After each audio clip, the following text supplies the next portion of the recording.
Hi, I'm going to start cardiovascular system. I may end up doing 3 short videos instead of 2 long ones because these are kind of tiring. It's a tiring subject to teach. I usually like teaching it in person because I can get lots of feedback. There's lots of blanks in your notes. I'll try to pause and give you time to think about them before I fill them in. We'll see how this works. All right, so first off, cardiovascular system, the physiology is really only possible to understand if you have a good grasp on the anatomy. So I put this link here for you to a video that goes through the anatomy on interactive physiology. It's good. There is also all of this, which is the specific stuff that you need to know. Note that you need to have a good understanding of the pulmonary circuit and especially the systemic circuit, because most of these notes refer to the systemic circuit. You also need to know where the valves are and what they basically do, the difference between arteries and veins. Once you have that kind of stuff down, and also the conduction system of the heart, the AV node, SA node, all of that kind of stuff. Difference between arteries and veins. So if that stuff is clear, then the physiology will make much, much more sense. So I'm going to start with Roman numeral 2, which is sort of the big picture plan of the cardiovascular system. So what is the cardiovascular system set up to do physiologically? So the cardiovascular system is really an interaction between pressure, flow, and resistance.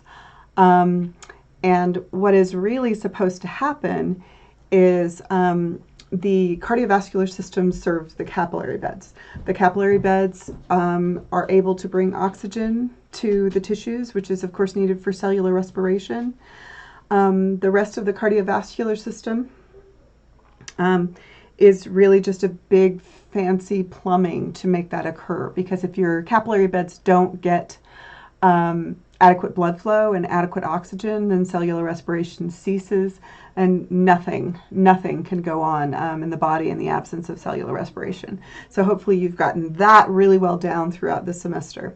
So because the ultimate function of the cardiovascular system is to serve the capillary beds, sometimes counterintuitive things will occur, because this is the function that wins if 2 of them are against each other. Like for instance, let's say your blood pressure goes up, but the fact that your blood pressure went up was because of arteriosclerosis or atherosclerosis, right?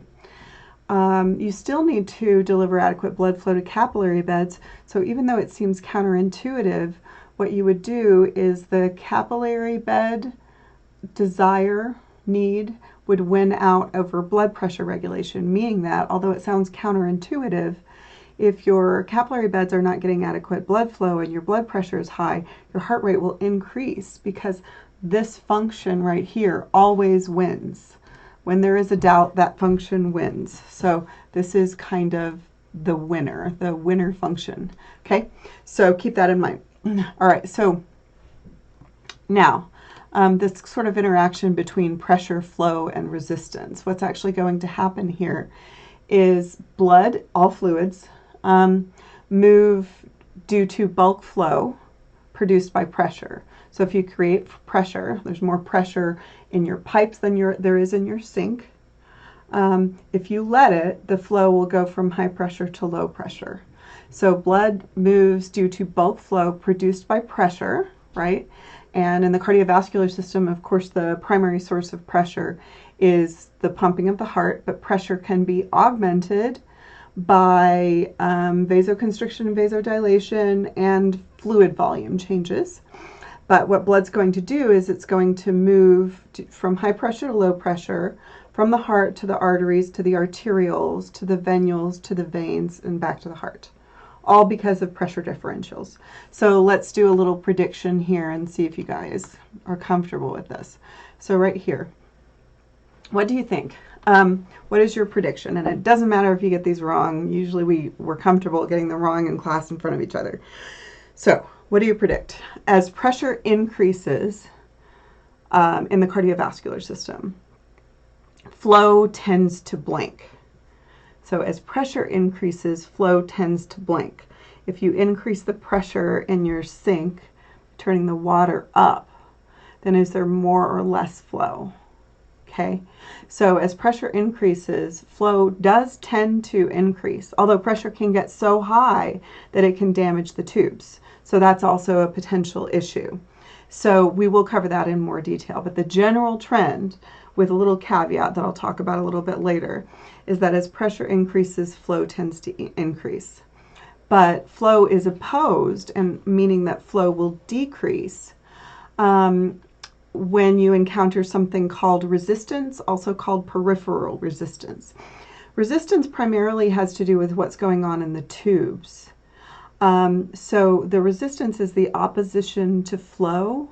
So as resistance tends to increase, flow tends to do what? So like if the tube became narrower, that would increase resistance. What do you think it would do to flow if the tube became narrower? So flow is opposed by peripheral resistance. As resistance increases, what do you think? Flow tends to do what?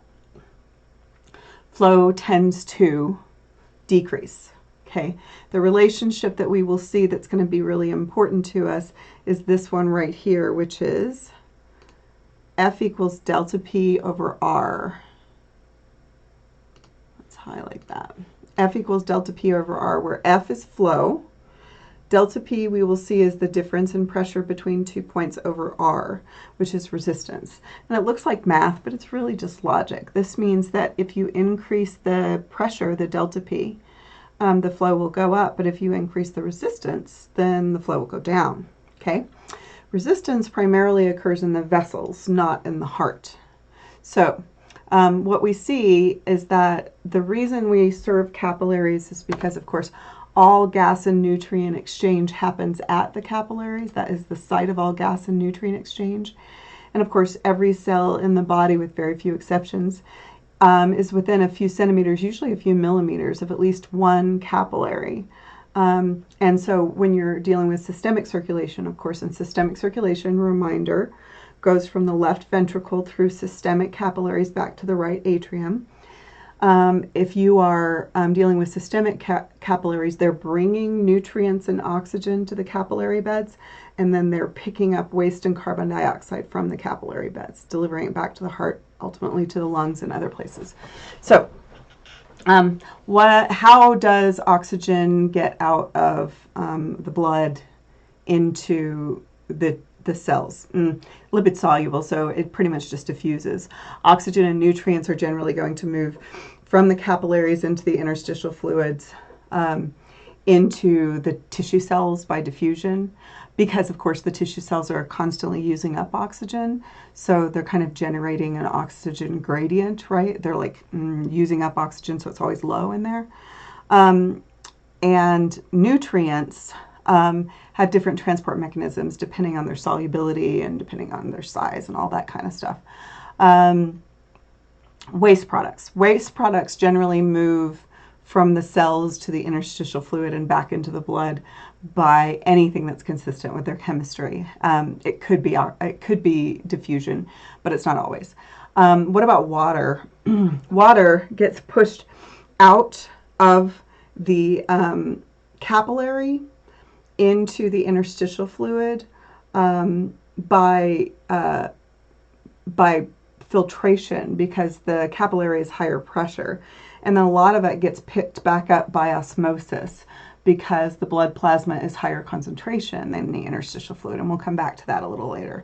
But where I want to kind of focus today is on this whole relationship between pressure, flow, and resistance. Okay, so the equation that I want to talk about is F equals delta P over R. I'm going to look at this as we move through. So let me write that here too.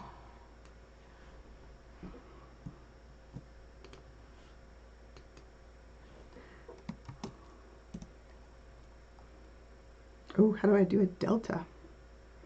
I don't even know. I'm going to spell it out. Didn't think about that part when I opened that up. I thought I was clever. Okay, so we're going to talk about this whole F equals delta P over R business. And it looks hard. I promise it's not as hard as it initially looks. Come on. Okay, so let's sort of talk about the whole pressure flow and resistance business. The flow of blood, as we mentioned before, is determined by two factors, primarily pressure and resistance. Flow is generally measured in some unit of volume over some unit of time, which should make sense to you. You can measure it in liters per minute or in milliliters per minute, or if it's fast enough, you can measure it in something per second. But I want to talk about the whole pressure thing and then the resistance thing. So what blood is going to do is the same thing that all fluids do. It is going to flow from high pressure to low pressure. So this picture right here is just sort of showing you the pressure differential that you can encounter in systemic circulation. Why the hell is this not working?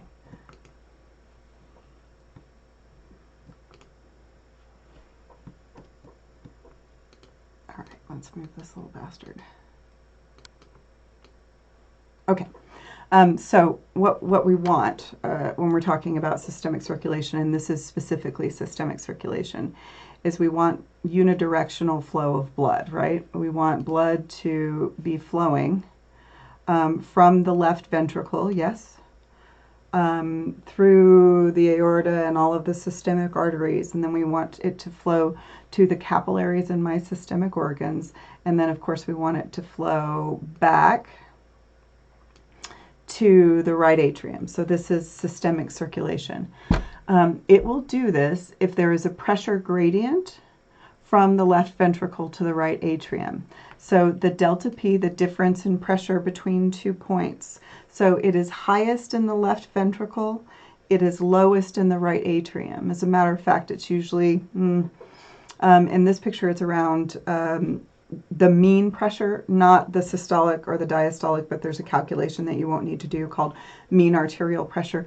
The mean pressure in the aorta is about 85 millimeters of mercury, but please notice that it's 0 as you get back to the right atrium. So as long as the pressure falls from here to here, from here to here, from here to here, from here to here, from here to here, as long as it sequentially falls as you move through, then you get a unidirectional flow of blood, and that's what should happen in a healthy person.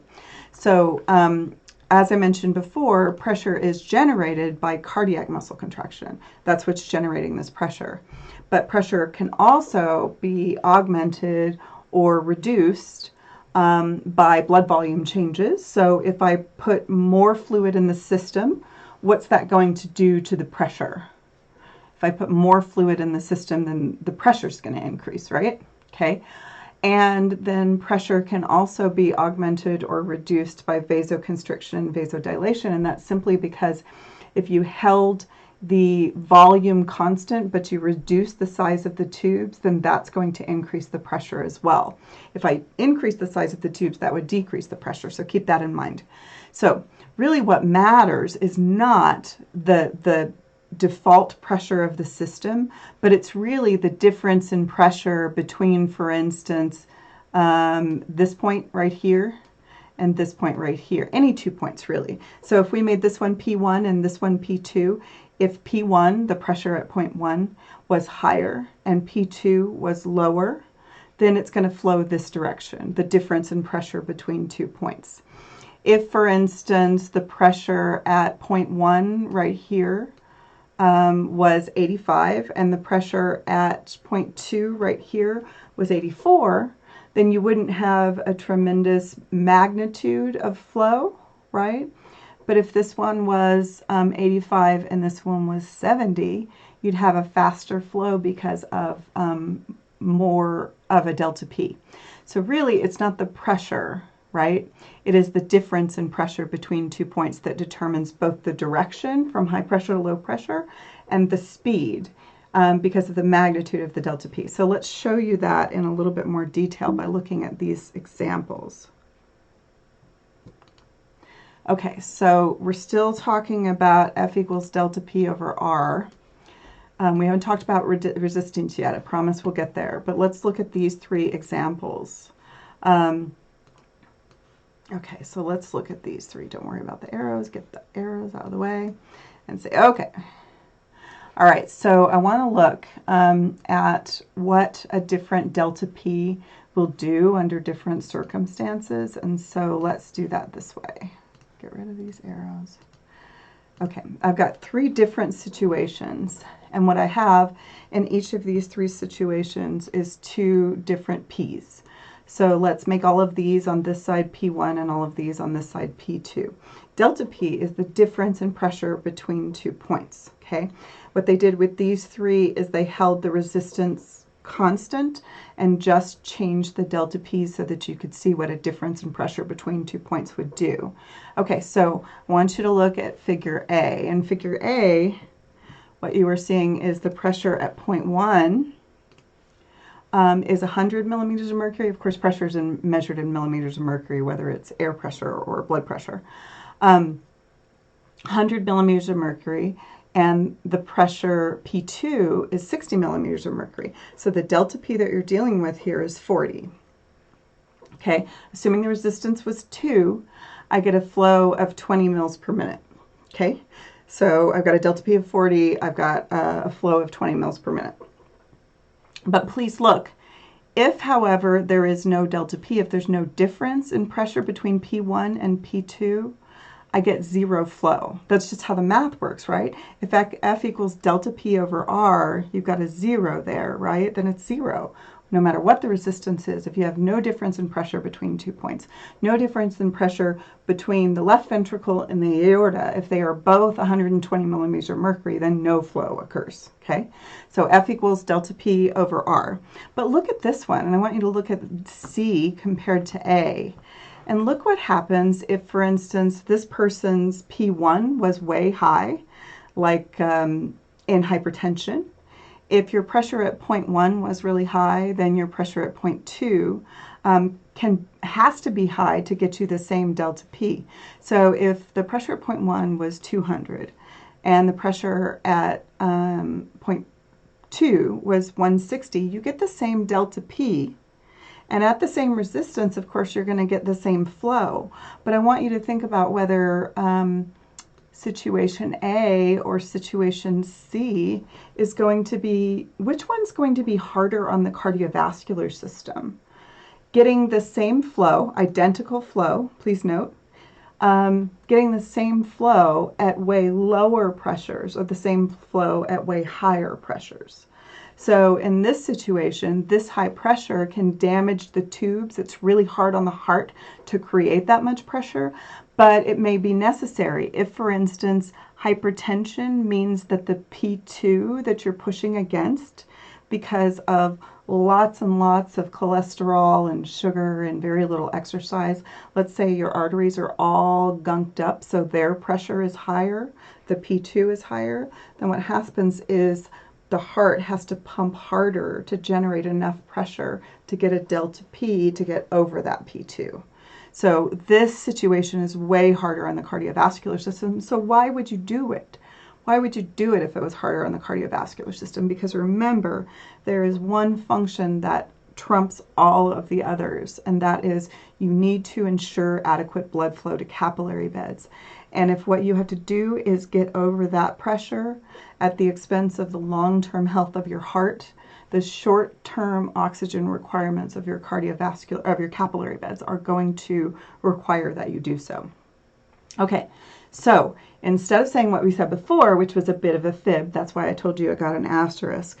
Now what I want to say is that it's not as pressure increases, flow increases, it's more like this, that, let's look at this one. The truth about flow and pressure is this, is that flow is not directly proportional to pressure. Flow is directly proportional to the difference in pressure between 2 points, the difference between P1 and P2. Or another way to say that is as pressure difference increases, not straight pressure, right? Because this was higher pressure, right? So as pressure difference increases, flow increases because of, again, this relationship right here. Okay, so the magnitude of the pressure throughout systemic circulation must favor unidirectional flow to the capillary beds, and it actually does. So if we looked at like the average pressure as we move through systemic circulation, let's look at that. So that's this one right here. The average pressure as you move through systemic circulation, and then we'll also talk about pulmonary circulation. So here's what the average pressure does.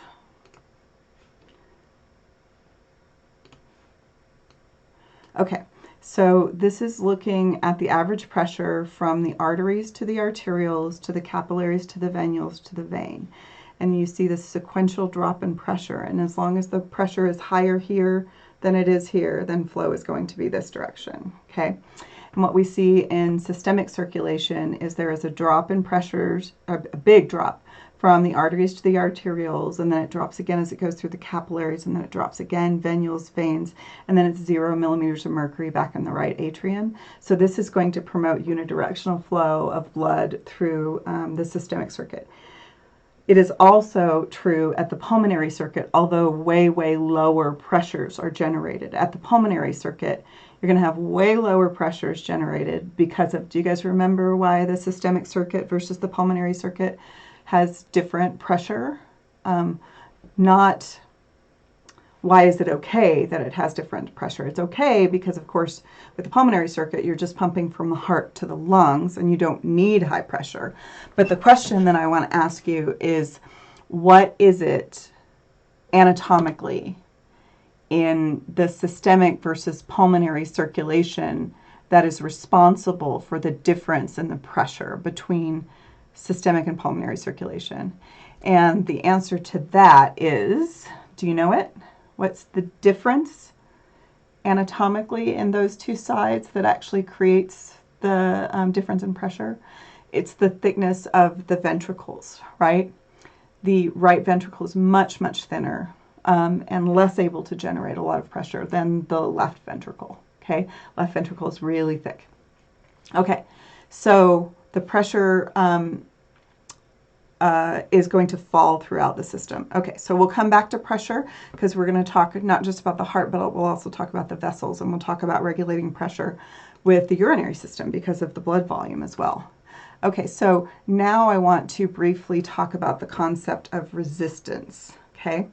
So back to our equation that I keep talking about, which is F equals delta P over R. R is the resistance that we're talking about. Resistance is how difficult, if I held the pressure constant between point 1 and point 2, P1, P2, P1, P2. I'm going to hold them constant. I'm going to say, okay, this one's 80 millimeters of mercury and this one's 60 millimeters of mercury, right? 80, 60. So the direction of flow is going to go from high to low, yes? Okay, we know that. But what can impact the flow besides the pressure is the resistance. So how difficult it is for blood to flow between 2 points at a given delta P. So you don't change the delta P because good scientists don't purposely change more than one variable at a time. So we're going to hold it constant. The delta P is going to be constant. I said 80 and 60, right? So that's a 20, delta P of 20.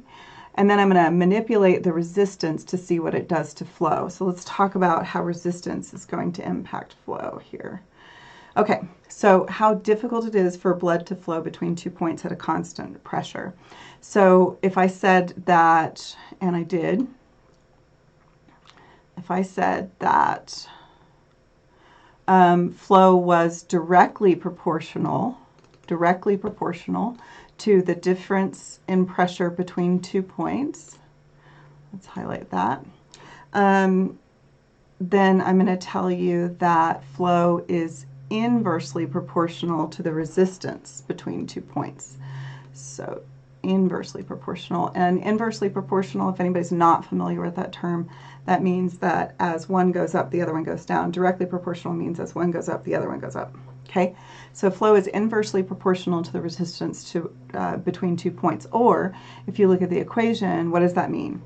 As resistance increases, flow does what? What does flow do as resistance increases? As resistance increases, flow decreases, right? And you can look at the math and you can see that that's true if the resistance goes up. But I want to talk about what actually generates resistance. So resistance, as I mentioned, primarily occurs in the tubes, right? In the vessels. And what the primary determinant of resistance between 2 points at a given delta P, again, is friction. Anything that increases friction in the tube between 2 points is going to increase resistance and therefore decrease flow. So the primary thing that you need to think about is what will impact friction in the tube. Hold on just a second.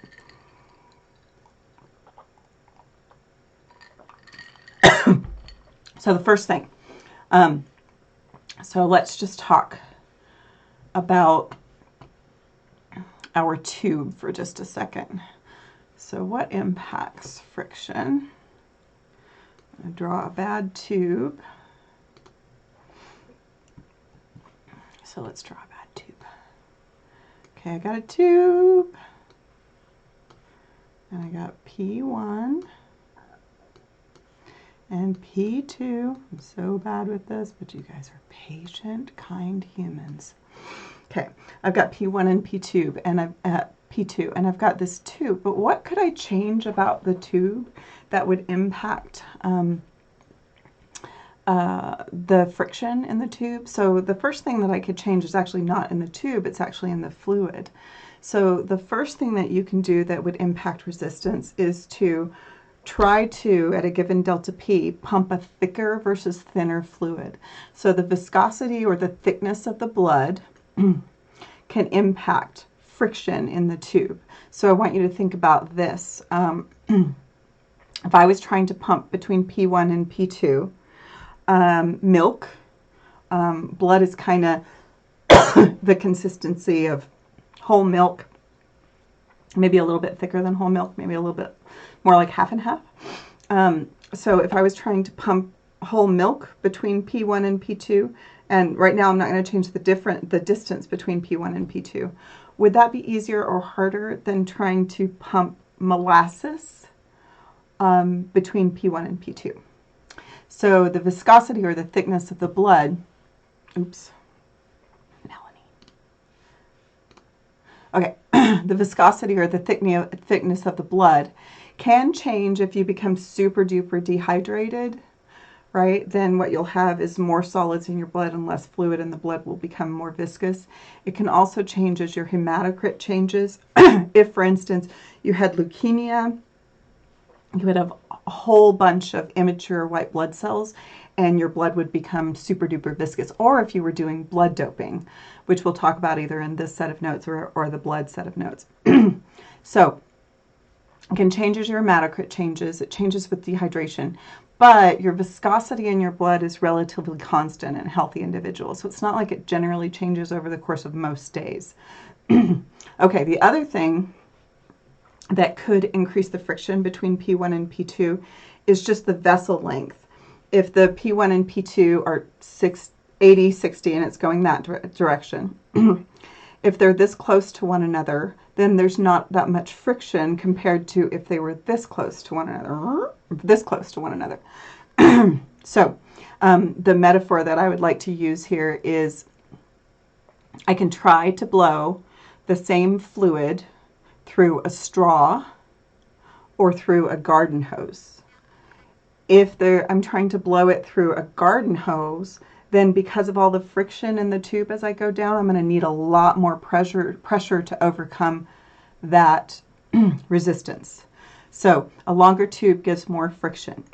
Now your vessel length, of course, does change a lot between birth and adulthood, but it's generally constant in an adult, except in the instances of weight gain and weight loss. So if you, hopefully you won't, but it's going to happen to some of us, over the course of this social isolation, if you gain 30 pounds, you're going to need capillaries to supply 30 pounds.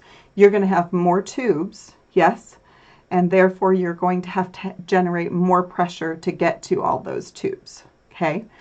Or if you get pregnant, gain 20 to 40 to, I have a friend who gains 100 pounds every time she gets pregnant, you have to have capillaries to supply all of that. So typically speaking, weight gain tends to come with an increase in blood pressure because you've got longer tubes, more tubes, and you need to generate more pressure to get the fluid through those tubes, okay? All right, and then the next one is the one that I want you to listen to because people get super confused about this one, and that is this one. So listen to this really carefully, okay? So the vessel diameter or vessel radius, which is, sorry, got allergies today.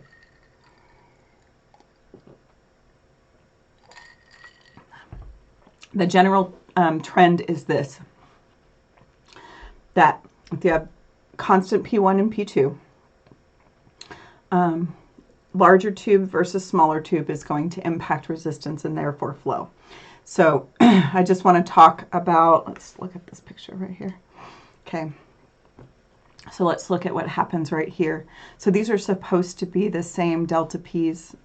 It's a little drawn a little weird, but just go with it. Okay, so I've got a constant delta P of 40, right? And I have apparently a resistance of 2 in this situation, but let's look at what happens here. So the diameter of the tube does impact resistance because if I have a bigger tube versus a smaller tube, then there's going to be different levels of friction in those two. So the general trend is this. A larger tube, like you see here in A,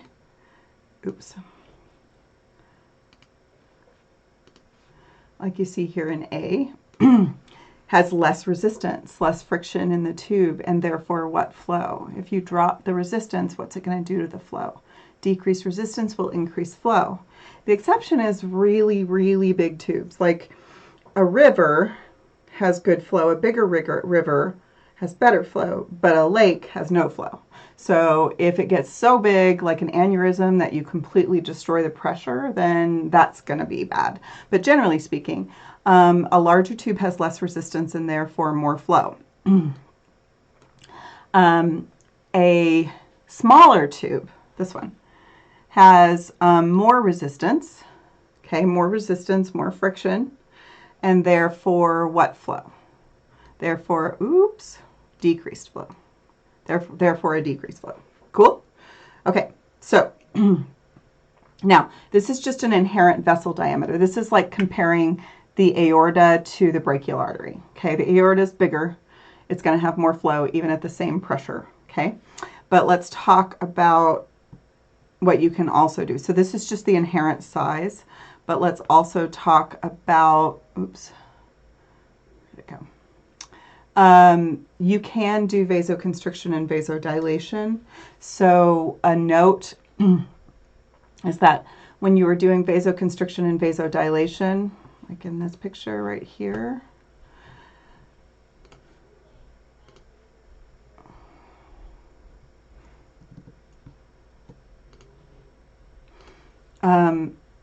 then this is at rest, this is constricted, this is relaxed. So the diameter of a vessel and therefore the resistance can be changed by vasoconstriction and vasodilation. So we've got the inherent diameter and then we've got the vasoconstriction and vasodilation. So just conceptually, just so you know, if an arterial constricts before a capillary bed, that's going to increase resistance and decrease flow to that organ. It may or may not change the overall pressure in the system because, of course, a whole bunch of vasoconstriction will change, but that's not the point. It's just doing regional stuff. It's like intrinsic regulation.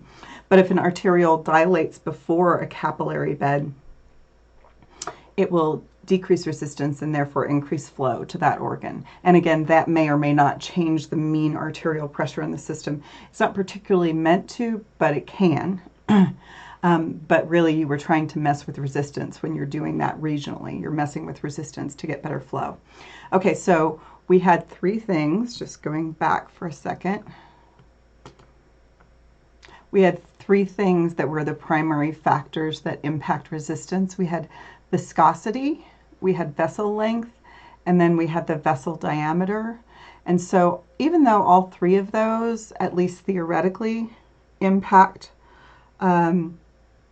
resistance, really the only one that you use regularly to impact resistance is changing vessel diameter. That's the primary mechanism of controlling the resistance, because the other two factors, the vessel length and then the viscosity of the blood, those don't change readily and quickly.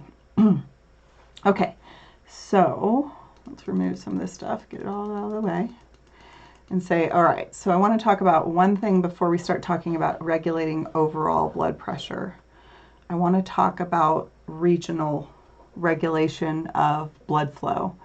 Okay, so it's important that you understand that what we are talking about here is local, and this is generally going to involve paracrine factors. So, okay, so what would I do before a capillary bed if I wanted to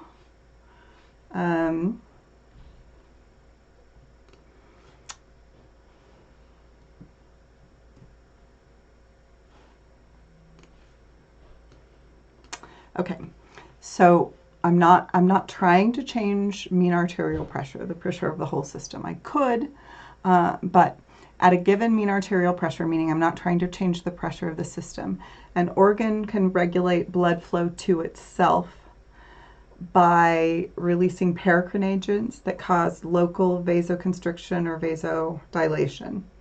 So it doesn't involve nerves, it doesn't involve hormones, so it shouldn't dramatically affect pressure in the whole body. But it does involve paracrine agents that can control vasoconstriction and vasodilation. These changes shouldn't impact mean arterial pressure, although if you do it enough, they will. So here's the deal. If I had a whole bunch of flow, then the pressure gets higher and then I can protect myself. If I had too little flow, though, let's talk about what could actually happen if I had too little flow. So if I have too little flow in a capillary bed, stick with me for a second. If the capillary bed detected that it had too little oxygen or too much carbon dioxide or low pH, high H+, what happens is the tissue can release paracrine agents, which under these circumstances, right here, do I want to increase or decrease blood flow to that capillary bed? If the tissue is experiencing low oxygen or high carbon dioxide, low pH, or high H+, paracrine agents are released that will cause local arterial constriction or dilation. What do you think? Dilation. And increase what's called perfusion, which is more blood flow to the area. When you get a lot of blood flow to the area, it's called hyperemia. So basically, this is a little negative feedback, a little paracrine negative feedback. I've got the metabolic indicators that I'm not getting enough blood flow. I release paracrine agents and I cause local arterial dilation. This is all local. But what about this situation? In this situation, you can use the arterioles to sort of protect the capillary beds, which don't have any smooth muscle or connective tissue to speak of in the walls. And this is called myogenic control that you're seeing right here. And so what happens here is if you detect high systemic blood pressure and it's stretching the wall of the arterioles leading to a capillary beds, then the capillary can say, hey, this pressure is probably too much for my homey, or the arterial can say, this pressure is probably too much for my homey capillaries. And what's going to happen is too much flow, the pressure goes up, your capillaries get stretched, and then your capillaries go whoop, to increase the resistance and decrease the flow to protect the capillary beds. This is called myogenic control. When high systemic blood pressure stretches the walls of the arterioles, they will constrict, decreasing perfusion, decreasing flow, and preventing damage from the high blood pressure. That's what we want there. And then what happens if, for instance, I started running, right? And I'm getting a consistent error message over a long period of time that my quadriceps femoris groups need more blood flow, need more blood flow, need more blood flow. And the message is consistent enough that what will happen is instead of just doing these local things, I will actually start doing something that is longer term. And this long-term control will make the existing vessels in the area, again, this is still paracrine driven, enlarge, and you'll actually develop more capillaries and collateral, which is alternate routes of circulation, to the quadriceps. Okay, and then let's talk about sort of extremes of blood flow for a minute here.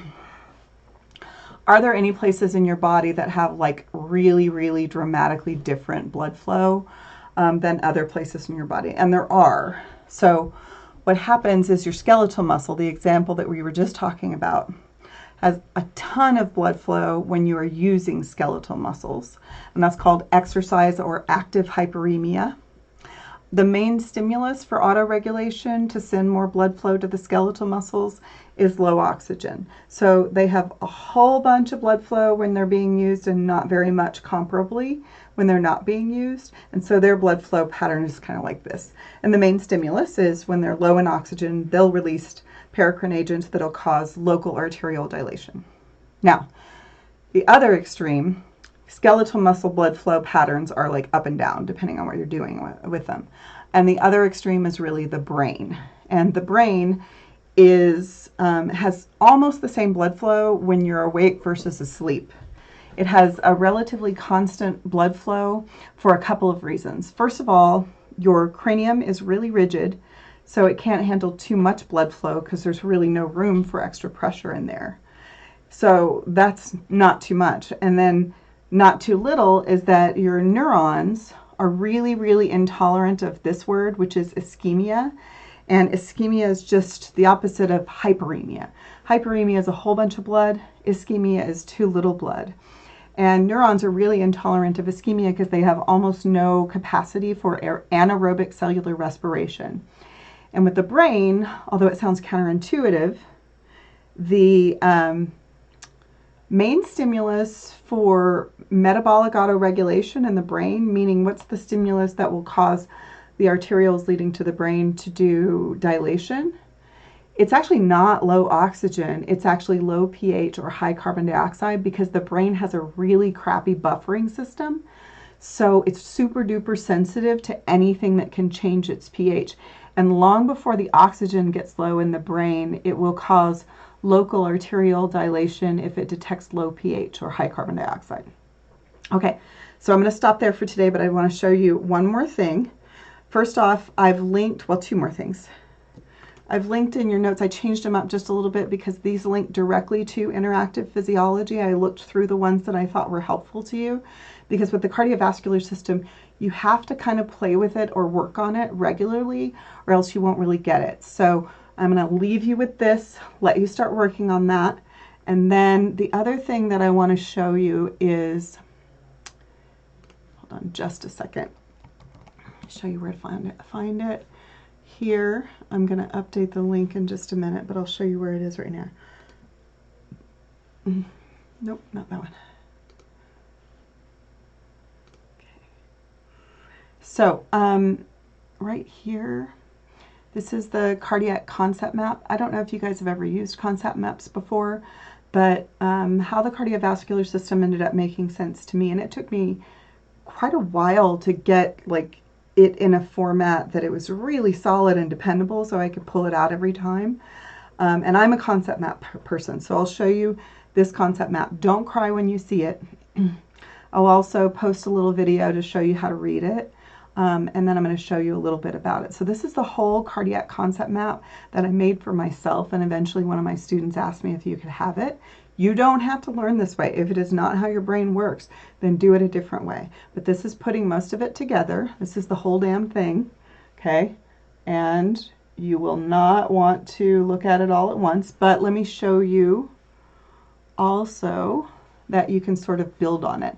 So this is going to be posted for you, and it's going to be posted for you in two ways. It's going to be posted for you as a PDF that you can just print out if you choose to do so. And it's also going to be posted for you in this editable format. This is a program called MindNode. MindNode, I know it's available for Mac and iOS. I don't know if it's available for other things, but you don't have to edit it. This is just if you want to edit it. So I want to show you just what we did today, okay? So that whole thing was everything, but we don't want to look at it yet. So we want to say, okay, so we were talking about what causes blood to flow today. And we said that it was primarily an interaction between pressure and resistance, yes?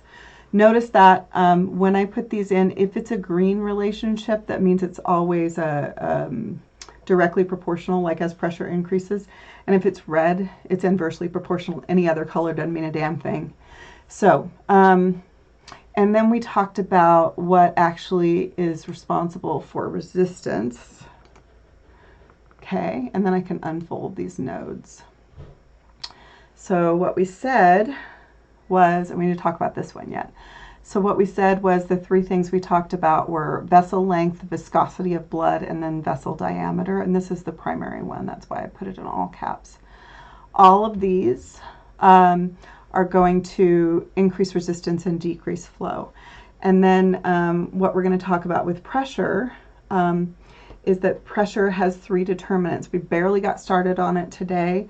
Cardiac output will be what the heart does. That's the primary thing that generates pressure. Resistance, or what's going on in the vessels, is also going to impact pressure.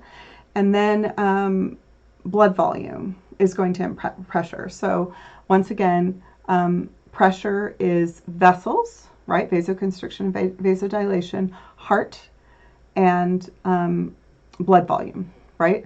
So I'm going to tweak this just a little bit, and then I will upload it for you in two different forms. The PDF, if you don't want to edit it, and the MindNode document, if you do. You can unfold any of these nodes as you actually get into them and see what they do. But sometimes it's best to keep them folded and then sort of unfold them as you go so you don't get overwhelmed. Okay, so that's it for today. I will post this. Oh, by the way, again, this thing, if you can get Amazon to deliver it to you or somebody else, it has some really, really good activities for cardiovascular system. And I will probably be scanning some of them in. They don't turn out as well as I scan it, if I scan them as if you have them original. But if you buy it, by the way, make a photocopy or something so that you can do it more than once. It's got some good labeling activities. I will post this, and then there will be two more cardiovascular ones next week. This is